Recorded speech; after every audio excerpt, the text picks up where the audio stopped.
Hola, soc l'avi Joan de Terrassa i com sempre us dic que a Terrassa hi ha molts savis, que es diuen Joan i jo en sóc un d'ells. Avui vull abordar un tema una mica espinós. Bé, es tracta de que hi ha persones que davant de vídeos que els agrada poc o gens, doncs després fan comentaris una miqueta pujats a to, una miqueta... vaja, comentaris que poden ofendre en el que ha fet el vídeo. A veure, jo no vull coartar la llibertat d'expressió de tothom.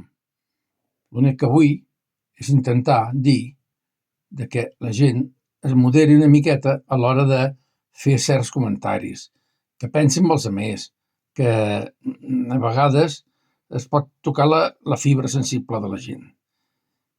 Per lo demés, si hi ha una cosa que no t'agrada, doncs no t'agrada i ho dius i punto. Vale? Res més per avui. Au, sigueu bons.